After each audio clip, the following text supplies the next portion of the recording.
에베소서 2장 20절, 21절, 22절 세 절 말씀 다 같이 한 목소리로 보겠습니다. 너희는 사도들과 선지자들의 터 위에 세우심을 입은 자라. 그리스도 예수께서 친히 모퉁이 돌이 되셨느니라. 그의 안에서 건물마다 서로 연결하여 주 안에서 성전이 되어가고 너희도 성령 안에서 하나님이 거하실 처소가 되기 위하여 그리스도 예수 안에서 함께 지어져 가느니라. 아멘. 오늘도 하나님 은혜 가서 고행과 함께 하기를 바랍니다. 에베소서 강의 10번째 시간입니다. 오늘은 교회에 대해서 말씀을 드립니다. 교회는 하나님이 세우셨습니다. 그리고 기독교 교회는 역사가 2000년이 되었지만 조금 더 멀리 넓게 보면 수천 년이 되었습니다. 그래서 스간 집사님의 마지막 설교에서 보면 광야교회라고 하는 표현도 나옵니다. 그렇게 따지면 주님의 교회는 3000년이 넘었습니다. 그리고 더 넓혀 보면 이미 주님의 교회는 에덴 동산에서부터 한 가정으로부터 출발했습니다.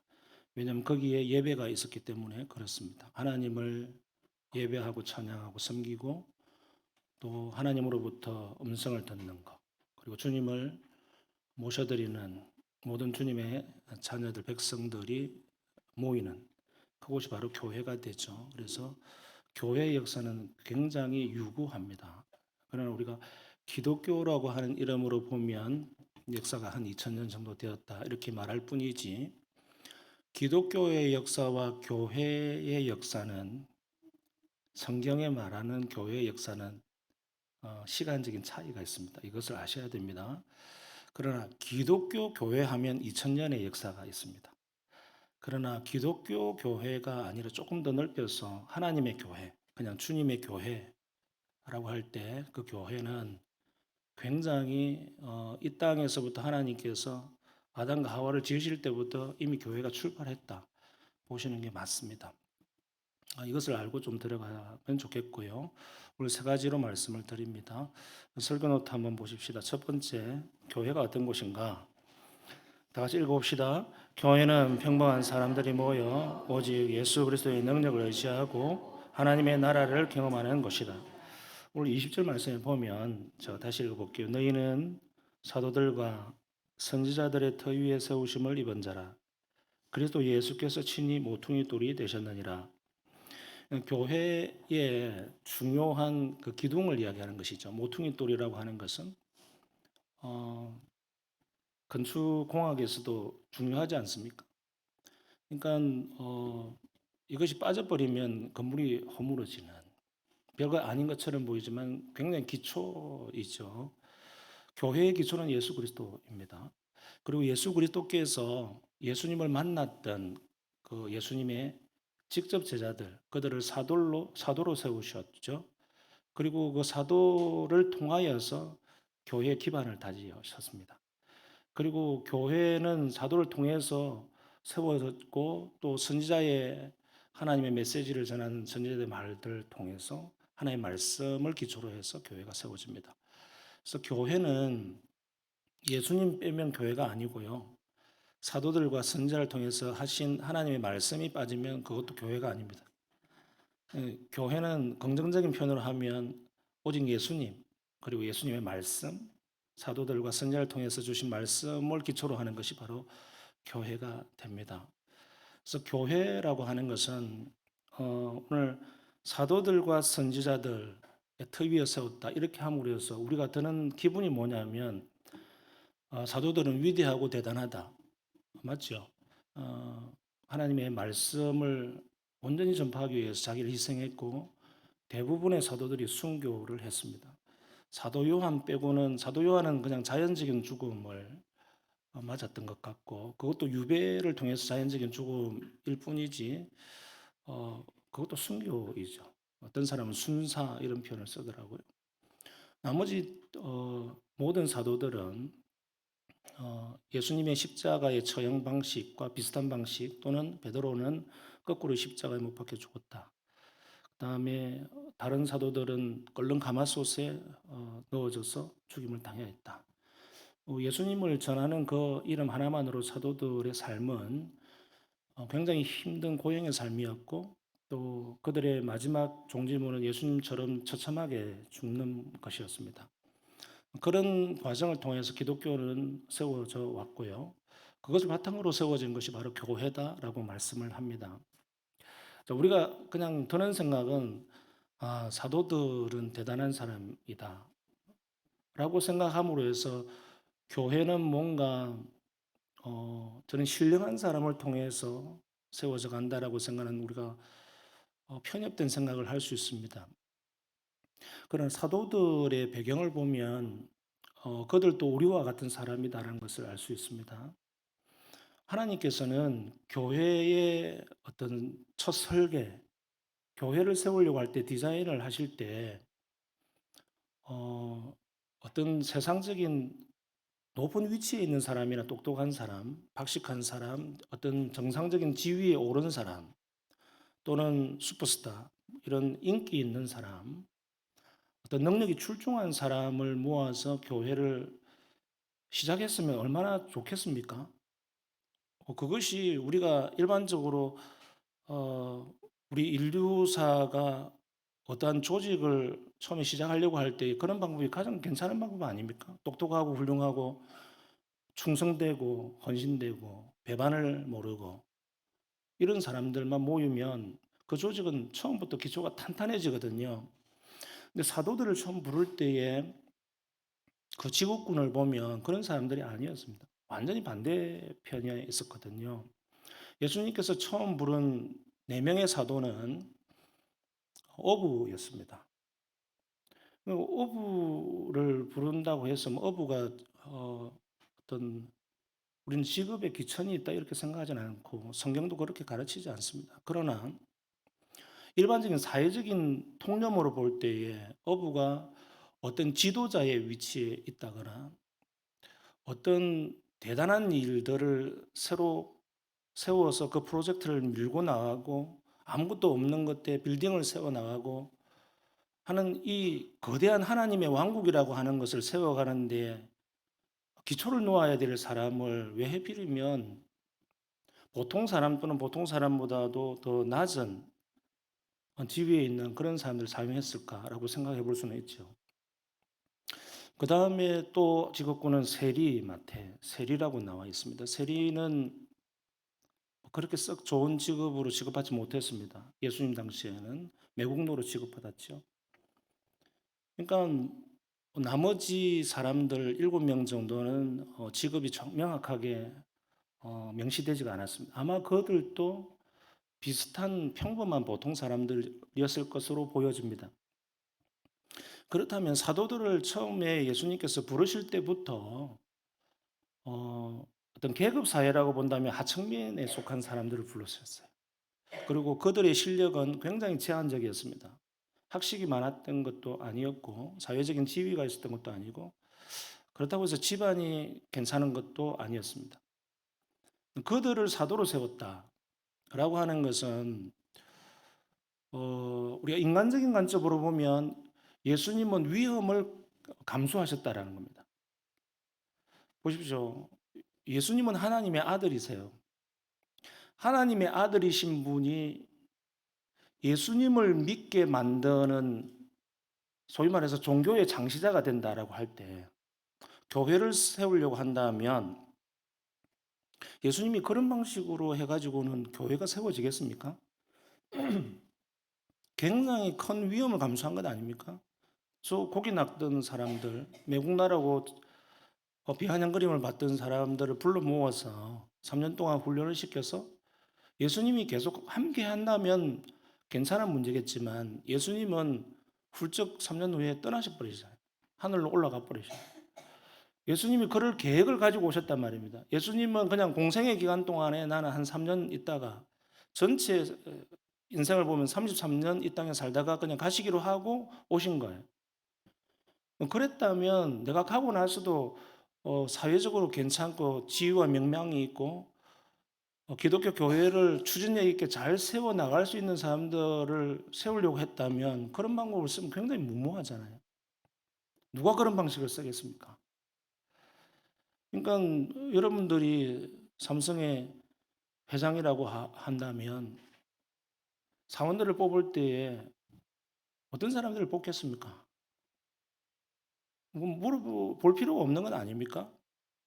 대학도 나오지 아니하고 초등학교도 제대로 못 나온 이런 사람들, 그것도 서울에 있는 것이 아니라 저 변방에 갈릴리 출신이다라고 하는 것은 변방을 이야기하는 것이거든요. 예루살렘으로부터 북쪽으로 100km가 넘게 떨어진 곳에 있고, 오늘날 따지면 레바논, 시리아 이렇게 해서 아주 그 국경선에 있는, 그리고 그 중간에 사마리아라고 하는 또 계치급받는 그 지역이 있고, 그러니까 예루살렘의 입장에서 보면 갈릴리 출신이라고 하는 그 말을 듣는 순간 시골뜨기, 촌뜨기, 변방 이런 거거든요. 제가 당진에서 부목사 생활을 한 5개월 정도 했어요. 5개월.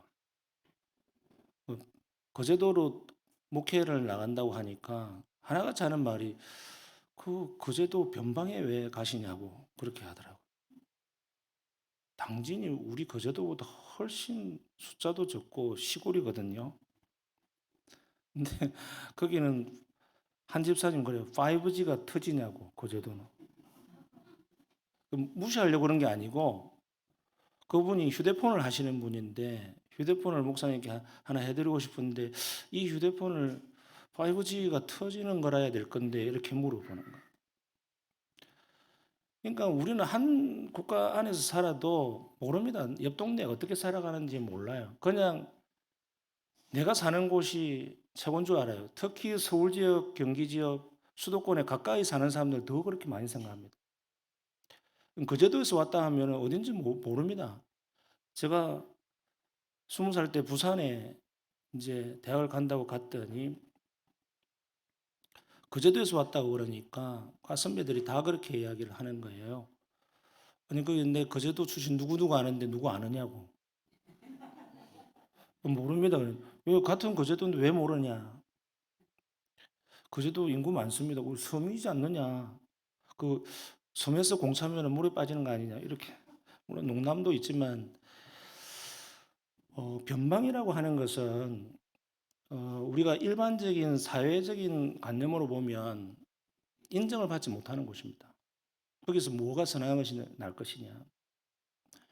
하나님의 나라를 일으키는 첫 시발점에 사도들이 중요하지 않습니까? 12명을 뽑을 때 예루살렘에 가서 괜찮은 학파의 지식층들을 처음부터 뽑았더라면, 여러분 사도 바울을 결국 사도로 부르실 것이었다면 예수님께서 베드로를 찾아갈 것이 아니라 예루살렘에 가가지고 그 가말리엘 문화에서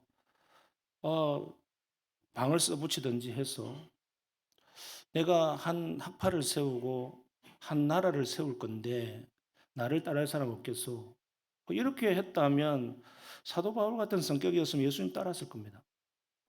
처음부터 그렇게 해서 예수님이 사도 바울을 제1호 사도로 세워서 예루살렘 교회로 나중에 담임 목회를 맡기고 그런 식으로 했다면 어땠을까요? 그것이 우리가 생각하는 일반적인 교회를 세워지는 과정 아닙니까? 근데 예수님은 완전히 반대로 간단 말이죠. 그게 예수님의 구도는 교회라고 하는 것은 세상의 시스템과 다르다고 하는 것을 사도를 처음 부를 때부터 그렇게 시작하셨어요. 그러니까 우리가 세상적으로 생각하는 실력자를 불러서 세운 것이 아니라 우리가 볼 때 조금 못한 사람을 세우게 됩니다. 그리고 그들을 통하여서 주님의 교회가 부릴 듯이 일어나게 만들고 하는 일들이 나중에 이후에 일어나게 되죠. 이것이 교회입니다. 교회의 디자인과 태생적인 교회의 모습이 그랬다면 오늘날 교회도 마찬가지입니다.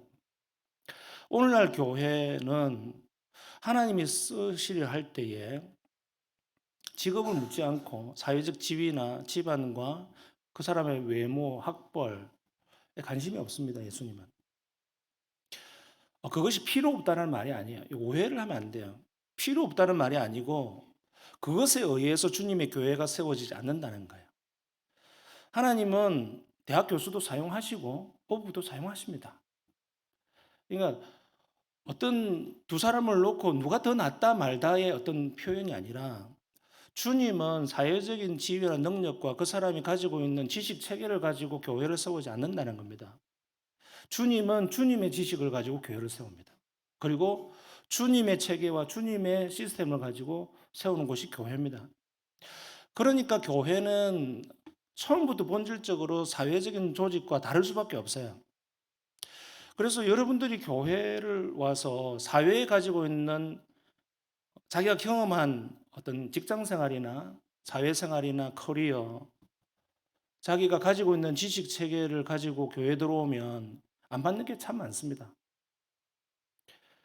굉장히 많은 정도가 아니죠. 너무 안 맞아요. 제가 우리 친구 목사님들하고 한 번씩 만나는 일이 있는데 교제를 하다 보면 전통 교회일수록 그걸 참 많이 겪는데요. 너무 참 이런 면이 너무 힘들다고. 어떤 면이 힘드냐 그랬더니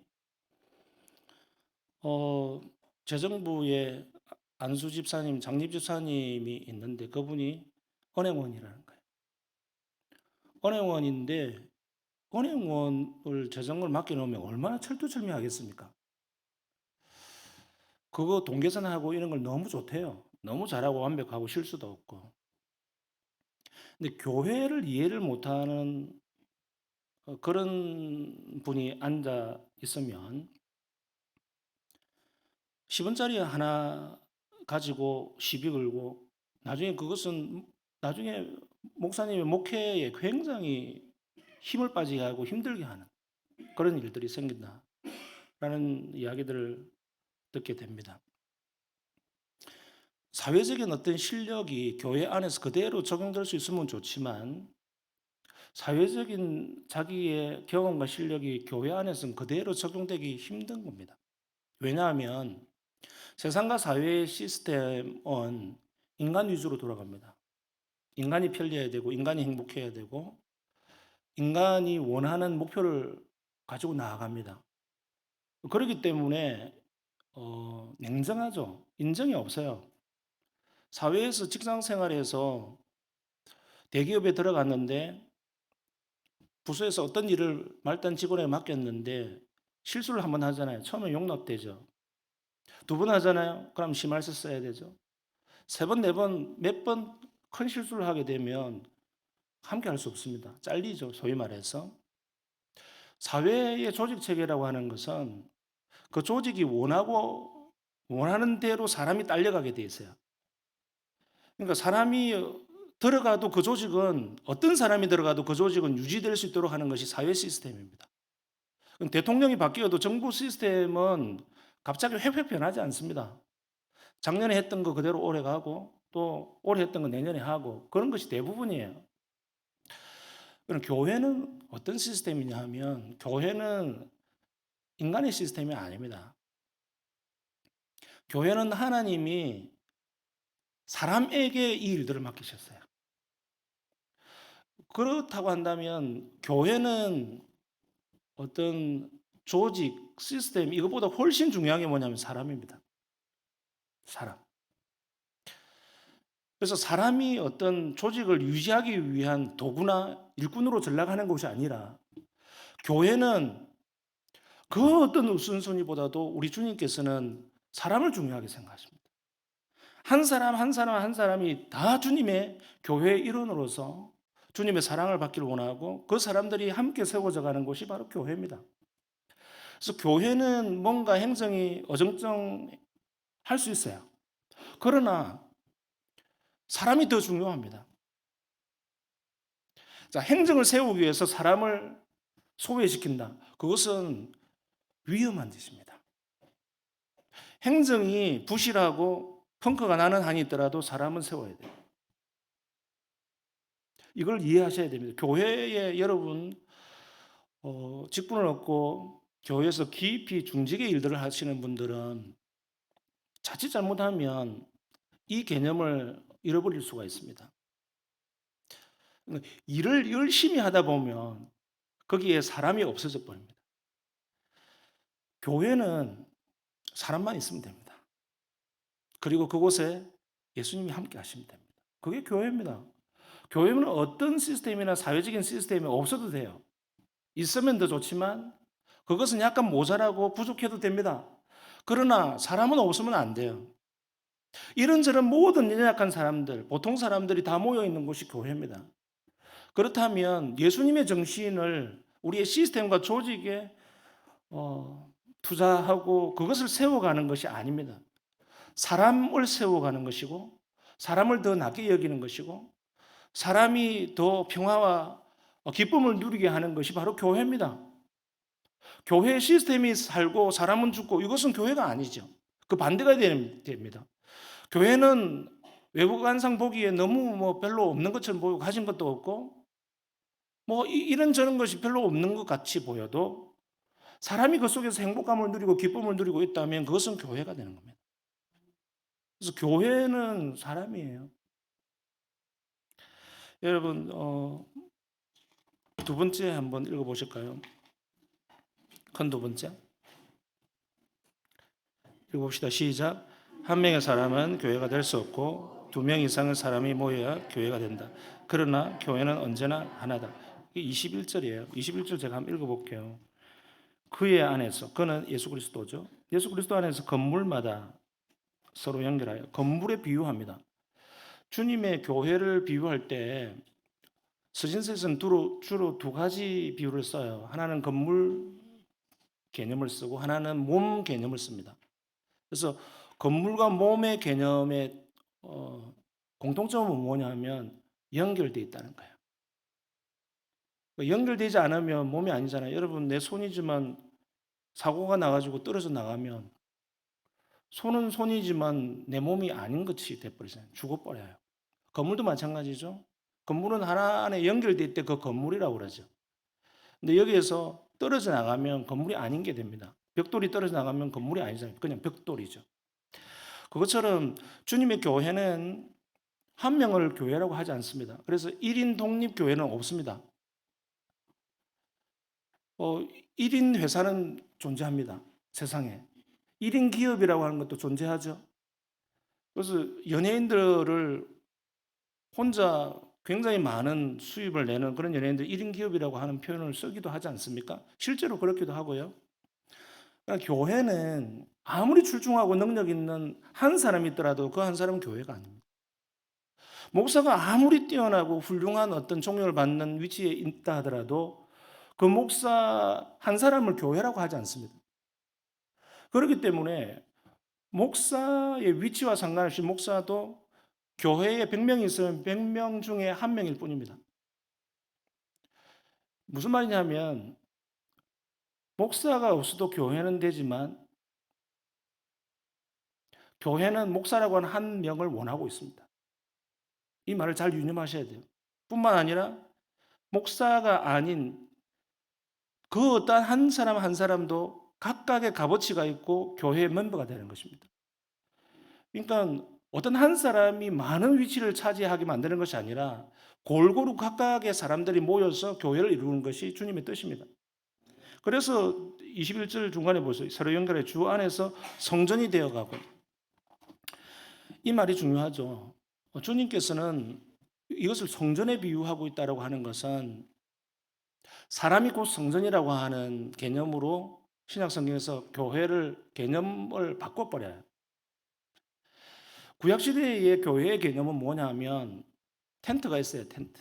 그러다가 텐트에서 조금 더 발전해서 솔로몬 성전 건부치 기둥으로 해서 이렇게 안에 성소가 있고 그다음에 언약궤가 있고 어떤 장소적인 빌딩이 있어야 돼요. 근데 그것은 성전 시대에 하나님께서 일시적으로 사용하셨던 교회의 중요한 개념이었지만 오늘날 교회의 중요한 개념은 성전 개념이 아닙니다. 건물로서의 성전이 아니고 사람으로서의 성전 개념으로 바뀌었어요. 그래서 고린도전서 3장 16절 말씀에 보면 너희가 하나님의 성령이 거하는 성전인 줄 알지 못하느냐 이렇게 함으로 해서 오늘날 교회의 개념은 벽돌로 지은 건물화된 성전의 개념이 아니라 사람입니다. 계속 제가 사람을 이야기하잖아요. 여러분 교회에 오셔서 교회를 섬김을 하고 봉사하는 여러분들은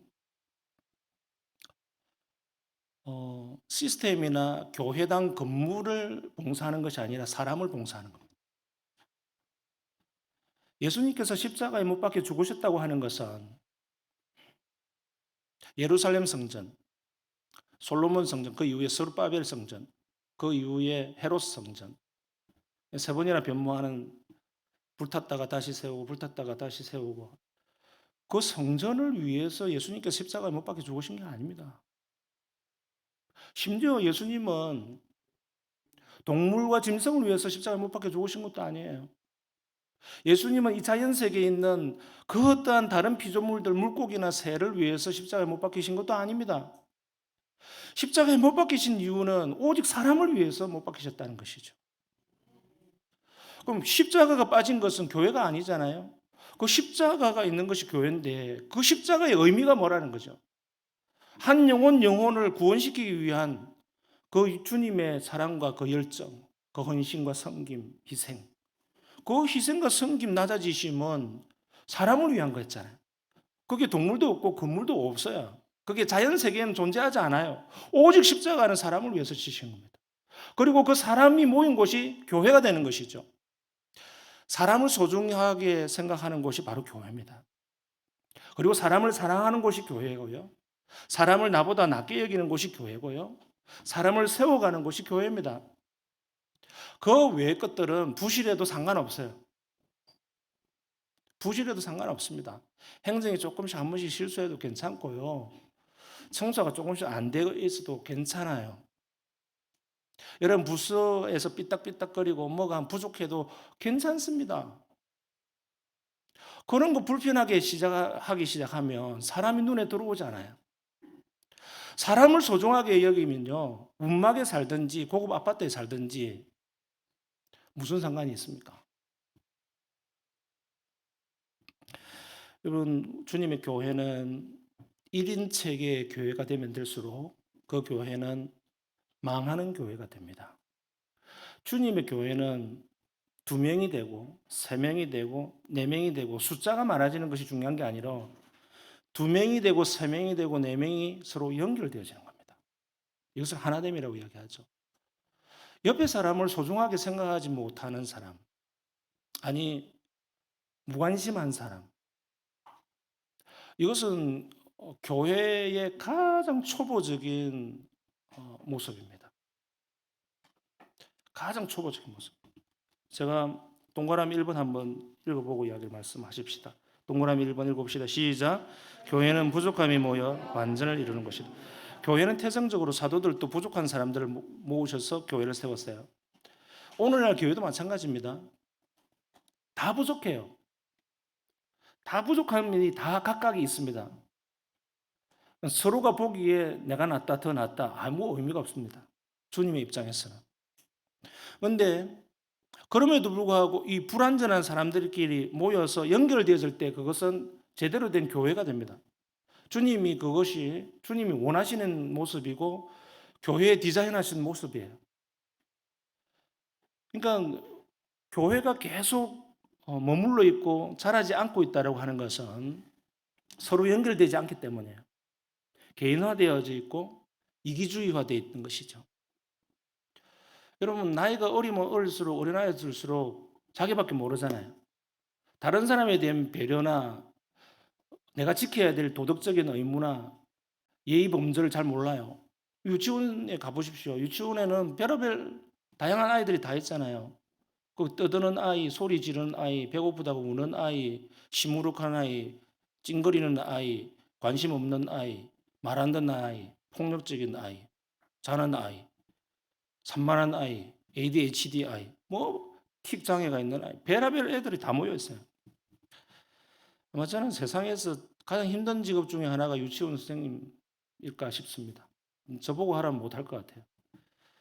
저는 어른 한 사람 상대하는 것도 30분 앉아서 이야기하다 보면 오전에 상담을 하고 나면 하루 종일 힘이 빠져서 아무 일도 못할 때가 있습니다. 그만큼 사람 한 명 만나서 이야기 들었고 하는 것이 쉽지 않아요, 여러분. 근데 교회라고 하는 것은 그럼에도 불구하고 서로 연결되어지는 겁니다. 유치원생들이 서로 자기밖에 모르잖아요. 선생님에게 자기 이야기만 해요. 내 이야기, 내 소원, 엄마 보고 싶어요. 지금 밥 먹고 싶어요. 화장실 가고 싶어요. 뭐 그런 자기밖에 안 하잖아요. 다른 아이들에 대한 배려를 하는 아이들은 진짜 성숙한 아이들. 한 30명, 한두 명 정도 있을까 말까. 교회라고 하는 것은 왜 서로 연결되어져야 되는가? 부족함이 모여서 더 부족해지는 것이 아니라 부족함과 부족함이 만나서 더 채워집니다. 이것이 교회의 원리예요. 믿으시길 바랍니다. 하나님은 묘하게 교회를 그렇게 사용하셨어요. 교회는 마이너스와 마이너스가 만나서 플러스가 되게 하십니다. 이 수학 공식이잖아요. 모자라는 사람과 모자라는 사람 만나서 마이너스가 되는 것이 아니라 더 풍성해지는 원리들을 교회에 심으셨어요. 이게 무슨 말이냐면 교회는 난 저기는 수준이 안 맞아. 또는 뭐 저 소그룹에는 나는 못 가겠어. 나하고 라이프 스타일이 다르고 뭐 말하는 수준도 안 맞고 답답하고 누가 이야기하는 거 들으면 갑갑하면 미치겠고 여러분 이걸 아셔야 됩니다. 뭔가 내가 소그룹에 들어갔을 때 내 마음속에 자꾸 부글거리고 있잖아요. 못 참아 주겠다 도대체. 왜 저런 식으로 말을 할까? 또는 왜 분위기 파악을 못 할까? 근데 그런 마음이 들더라도 그것을 교회는 우리 주님의 마음은 뭐냐면 그런 사람들 품기를 원하고 함께 가기를 원하는 것이 교회입니다. 근데 그것을 표현하는 사람이 있고 뛰쳐나가는 사람이 있습니다. 그럼 뭘 뜻하느냐 하면 자기의 수준이 그렇다는 것을 보여주는 겁니다. 교회는 사회와 같지 않아요. 사회는 싫으면 싫다 그러면 되고 사회는 경쟁하다가 하면 도태되든지 나가 떨어지면 알아서 그래 뭐 그만둬라 하든지 경쟁하고 치열하게 올라갈 사람은 올라가고 그래서 최정상에 오르고 그래서 세상이 생각하는 영광이라고 하는 것은 자기가 돋보이고 올라가고 살아남고 서바이버하고 그것이 사회적인 시스템이에요. 그러나 교회는 그렇지 않습니다. 교회는 혼자만 살아남는 그것은 교회가 아닙니다. 1인 교회는 없어요. 함께 가는 거예요. 조금 더 성숙한 사람이 조금 더 뒤처져 있는 사람을 함께 데리고 가는 겁니다. 이것이 교회예요. 이게 서로 연결되는 의미입니다. 그래서 서로 연결되어질 때 나의 부족함을 봅니다. 이게 이제 신학적으로 성화라고 하죠. 성화는 혼자 계룡산에 들어가지고 뭐 30년 동안 도 딴다고 절대 성화가 이루어지지 않습니다. 성화는요, 치열하게 치고받고 싸우고 갈등하고 눈물 흘리고 콧물 흘리고 하면서 성화가 됩니다. 부부싸움 한 번도 해보지 않는 사람이 건강하면 좋죠. 근데 부부싸움 하고 나서 그 다음 어떻게 되는가가 성화의 과정이잖아요. 부부싸움 안 할 수 있으면 좋죠, 처음부터. 그런 사람 몇이나 됩니까? 오히려 심리학적으로 보면 부부싸움이 전혀 없는 사람, 냉랭한 사람들, 그 문제 있고 고장난 사람이라 그러잖아요. 실질적으로는 그런 과정을 겪을 수밖에 없어요. 근데 문제는 뭐냐? 세상적인 방식은 그래 갈라서자 이거잖아요. 그러나 주님의 뜻은 뭐냐면 갈라서자가 아니라 치고받고 싸우고 갈등이 생기고 마음이 안 맞지만 그래 내가 가만 생각해 보니까 내가 이런 부족한 점이 있었어. 이거잖아요. 이게 주님의 정신이잖아요. 교회가 마치 그러합니다. 두 번째 봅시다. 동그라미 2번. 시작. 교회는 더디더라도 하나님의 방식에 의한 교회일 수 있다. 교회의 주인은 우리 주님이십니다. 하나님이십니다. 믿습니까? 그래서 교회는 하나님의 교회, 주님의 교회라고 붙이지 인간의 교회, 사람의 교회라고 붙이지 않습니다. 그래서 교회 앞에 세속적인 교회, 굉장히 교회가 아니죠. 인본주의적인 교회, 굉장히 나쁜 교회입니다. 근데 문제는 뭐냐 하면 교회는 항상 기독교 교회는 항상 타락해 왔습니다. 중세 교회가 타락해 왔고 그 타락의 과정을 통해서 개신교가 또 종교개혁을 통해서 탄생하게 됐고 그 개신교가 뭔가 잘해보려고 했지만 개신교도 여전히 부족한 점이 많습니다. 우리가 부족한 점을 인정해야 되고 그러나 절대 우리가 타협하고 우리가 손을 잡으면 안 되는 것이 뭐냐면 교회는 인본주의와 세속주의입니다. 인본주의, 세속주의가 철학 용어가 아니에요. 그러니까 하나님의 방식이 아닌 사람이 좋게 보이는 방식이나 세상이 성공했다고 좋아하고 있는 그런 방식과 시스템과 경험과 지식 체계를 교회는 함부로 손잡으면 교회는 망하는 길입니다. 그 분별력이 있어야 됩니다. 세상이 가지고 있는 지식도 우리 주님께서 주신 일반 은혜, 일반 은총이라고 합니다. 하나님이 은혜로 주신 산물들이 많습니다. 그거 사용해야 됩니다. 그러나 그것이 본질이 되면 안 된다는 겁니다. 그것은 겉다리예요, 그냥. 예수 그리스도의 십자가를 더 돋보이게 하고 세우기 위해서 얼마든지 일반 은총을 도입할 수 있고 세워갈 수 있습니다. 그러나 그런 것들을 도입할 때 예수 그리스도의 십자가가 가려지고 없어진다면 그것은 교회가 아닙니다. 그것 중에 우리 인류가 특히 20세기 들어서 최근 100년간 각 나라마다 주님의 교회들이 성장하고 폭발적으로 채택했던 네 가지 인본주의, 세속주의가 뭐냐면 첫 번째 건물입니다. 건물. 건물을 왜 세속화가 되느냐면 이 교회당 건물을 성전이라고 이름 붙이기 시작했습니다. 성전은 AD 76년 로마의 티투스 장군에 의해서 불타고 나서 더 이상 성전은 없습니다. 1900년 넘게 성전이 있은 적이 없어요. 그것은 힘이 없어서 성전을 못 짓는다 이런 원리가 아니라 예수님께서 예언하신 것 그대로 마태복음 24장 1절 2절 내가 저 성전에 돌 위에 돌 하나도 남기지 않고 무너뜨리라. 예수님이 하신 말씀이 그대로 40년이 채 가기도 전에 AD 70년에 그대로 적용돼요. 그래서 헤롯 성전이 회파되고 나서 성전이 지어지지 않습니다. 여러분 그게 무슨 말씀이냐면 성전 시대는 예수 그리스도의 십자가로 끝나버렸잖아요. 그리스도 십자가 외에는 우리 가운데 어떠한 것도 없습니다. 주님의 교회는 건물로서 교회가 되지 않습니다. 건물 없어도 됩니다. 두 번째가 뭐냐면 숫자입니다. 숫자. 저는 한 번씩 하나님께 그런 기도를 해요. 하나님이 이런 정도의 규모만 좀 되면은 선교도 좀 할 수 있겠고, 이런 부족한 점도 좀 할 수 있겠고, 이런 꿈도 펼칠 수 있겠습니다. 그런 기도가 뭐 나쁩니까? 할 수 있죠. 그러나 그것이 우리의 지상 최대 목표는 아니잖아요.